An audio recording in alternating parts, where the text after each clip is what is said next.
Though I have done videos in the past about the times that Batman has gotten superpowers, this video is going to go over every single time that Batman has ever gotten superpowers. Superpowers from radiation. In the TV series Batman the Brave and the Bold, there is an episode called Long Arm of the Law that focuses mainly on the hero Plastic Man. Though Batman does join Plastic Man to fight the villain Kite Man, who has a machine that constricts Plastic Man's body and basically takes away his powers, so he can not only no longer stretch, but he can't even move. Effectively, it reduces him to becoming a plastic statue. Now, this machine can also be reversed to undo this process and restore Plastic Man's powers. But it can also give a normal human being the same stretchy powers as Plastic Man. And of course, Batman is hit by the machine and gets Plastic Man's powers. Oddly enough, we never actually see Batman zap with the ray again to take away these abilities, and then Batman destroys the machine.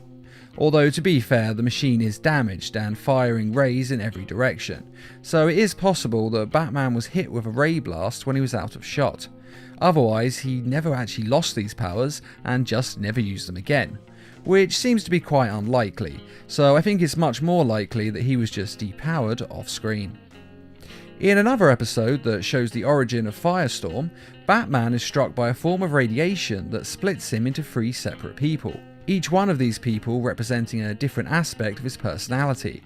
One is his fighting skills, the other is his brains, and the third is his heart, who is a carefree and lazy Batman. I'm what's left without all that heavy personal baggage and science nerd stuff. Groovy. Which may actually be the only time ever that we have seen a carefree and lazy Batman.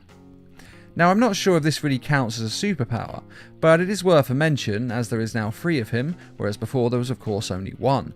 And since there are other villains and heroes who have the power to duplicate or split into different people, it kinda counts as a superpower.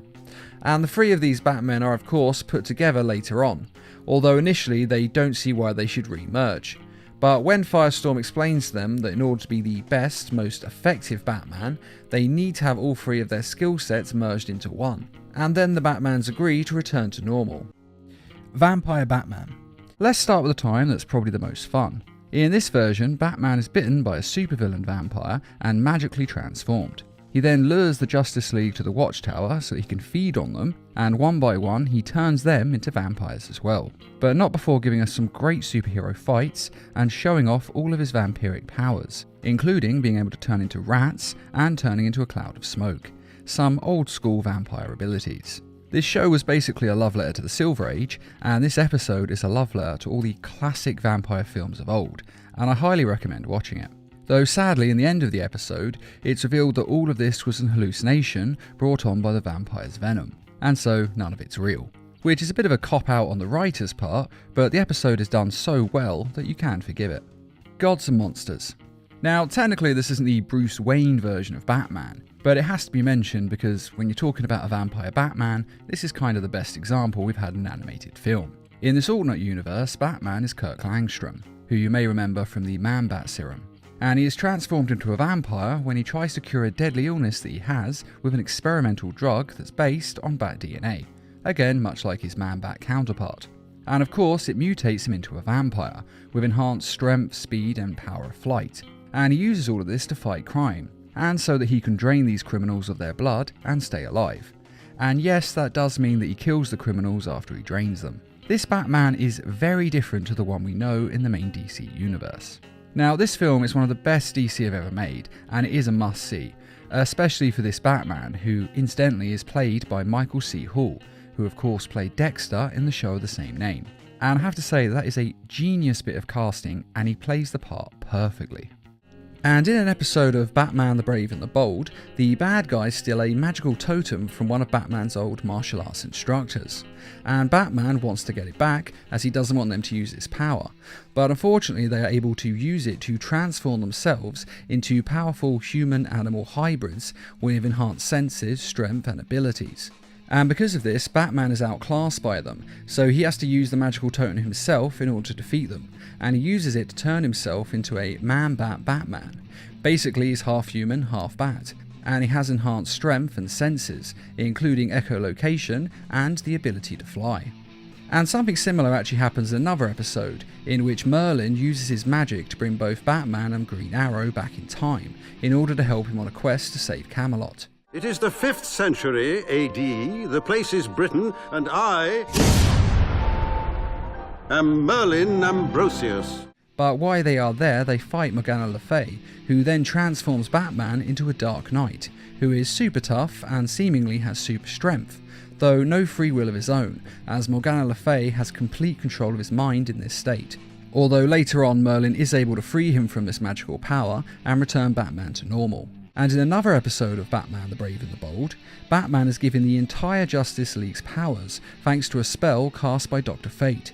And so Batman absorbs all these abilities and is transformed into a monolith with godlike abilities, including insane levels of strength and energy blasts, the power of a Green Lantern, teleportation, and the magical powers of Dr. Fate. In another episode of Batman the Brave and the Bold, Gentleman Ghost buries Batman alive, and he uses an ancient Tibetan monk technique to astro project his spirit out of his body. And time running out. And he can also possess the living in this state. Listen to me, you smug jerk. I'm Batman. Now, whether this is magic or not is never really explained, but to me it seems like a magical power that Batman has just learnt. Although Batman never uses this power again after this episode, and it may be the case that it's only because he is so close to death that he's able to do it at all. So normally he may not have this power. But that being said, he could always put himself in a similar situation where he was near death, if he needed to go through walls, spy on people without being seen, or just possess someone else. Though of course on this occasion, the heroes are able to rescue Batman from the grave that he has been buried in, and his spirit returns to his body. And in Batman Gotham Knight, there is a kind of vampire Batman. Some kids are telling stories of their encounters with Batman, and each is very different and very exaggerated. And one of the kids describes him as a living shadow who looks exactly like a vampire. Now, whether he is meant to be a vampire or not is not exactly made clear, but from the way he moves, looks and acts, he is meant to be something like a vampire at the very least. Of course, he is also out during the daytime, which is usually a vampire no-no, but some vampires can come out during the day, so it is still possible. And another kid describes Batman with giant bat wings, and again he looks just like a vampire, or at least a man-bat. Now in both of these cases, Batman has not, technically speaking, become a vampire. It's just that the kids are exaggerating what happened when they met Batman and making him out as a vampire-like creature. But in any case, I still felt it deserved a mention. Now these are all the times that Batman has become a vampire outright, but there are times when he's been turned into a man-bat creature, which means he's half human, half bat. And since that's pretty much the description of what a vampire is, I'm going to go over these times as well because they kind of count, so I feel that they should be mentioned. Now, the most recent time of him becoming a man-bat happened in the Batman vs Teenage Mutant Ninja Turtles movie.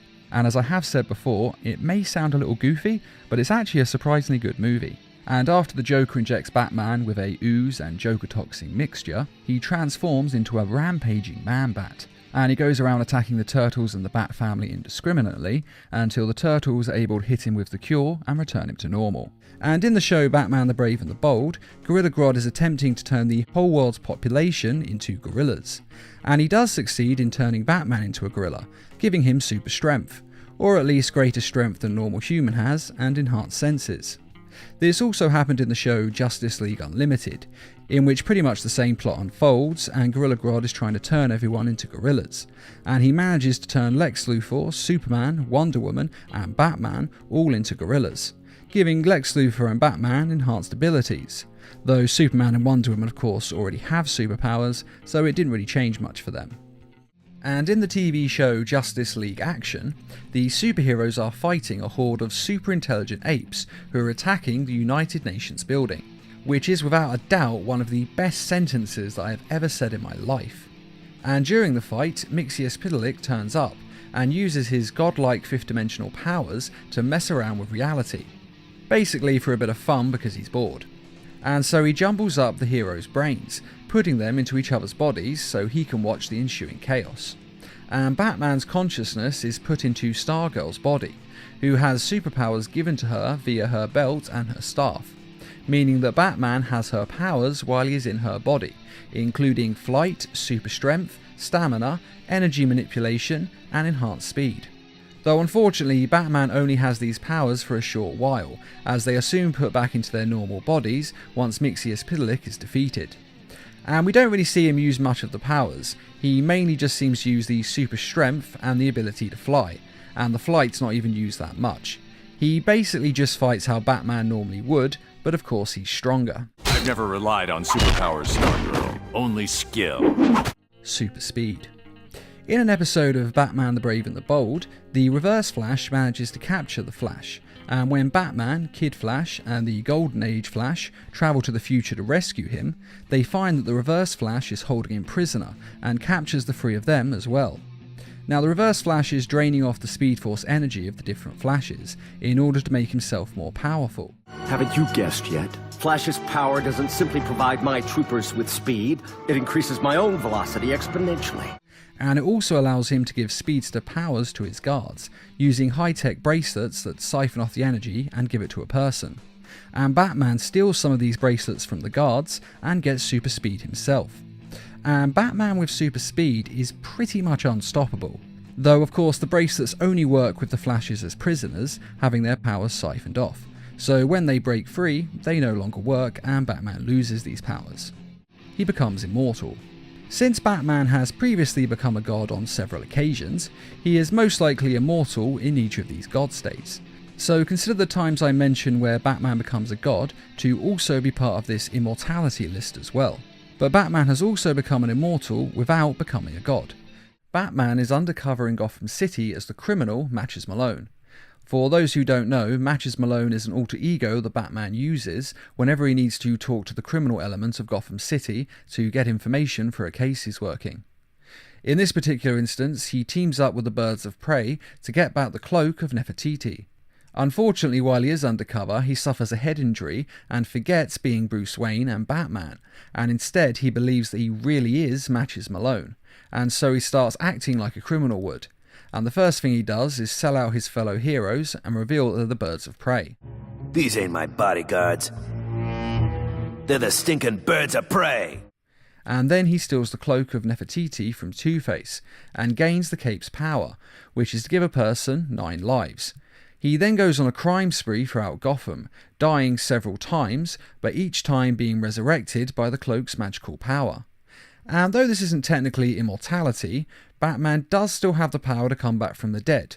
Only 9 times to be fair, but that's still 9 more times than most people get. So I think this definitely counts as a superpower, even if it's mainly the cloak that's doing all the work. When I landed, Matches died for good, but Batman is alive and well. Super Batman. Who would win the fight between Batman and Superman? A question that's been in the comics for decades. But what if Batman had Superman's powers? All that training and fighting ability with that unstoppable power would make Batman, well, unstoppable. Basically, Batman has the same powers as Superman in the episode. He goes to an alien planet and is exposed to an element in the atmosphere called Rodon that gives him the same powers as Superman. With Rodon in the atmosphere, someone from Earth would have incredible power on Zuradar. Also a great weakness. It's kind of a parallel to the normal Superman story, as Batman is an alien from another world who gets godlike power because of the planet's conditions being different to his home planet, just like Superman and Earth's yellow sun. What's your story?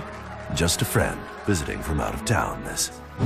Sadly, the bad guy is able to figure this out and comes up with a cure that stops the Rodon from affecting Batman, and Batman loses his superpowers. Weak as a kitten. It's actually quite a good episode, especially if you're a fan of the Timverse, as it takes heavily from Batman the Animated Series and Superman the Animated Series, going so far as to have the same voice actors in the show. He's incredible. Hit a stabilizer coil. Lucky shot. And this isn't the only time Batman has had super strength. In the Injustice video game series, he uses pills to enhance his strength. It's a durability enhancer. 5U93R. How can a pill allow... Kryptonian nanotech. Increases the tensile strength of bone and tissue by several thousand%. The pills make a person super strong and super tough, strong enough to fight Superman, though not stronger than Superman.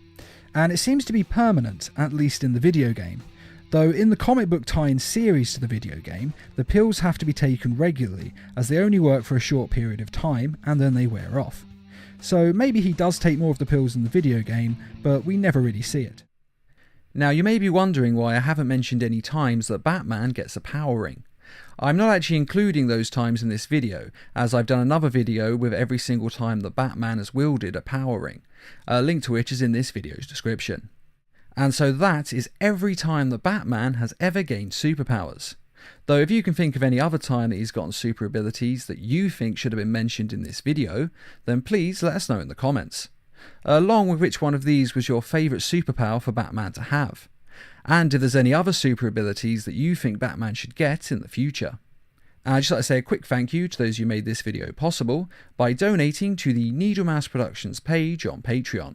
And as always, thanks for watching, and feel free to subscribe, share, like, and comment.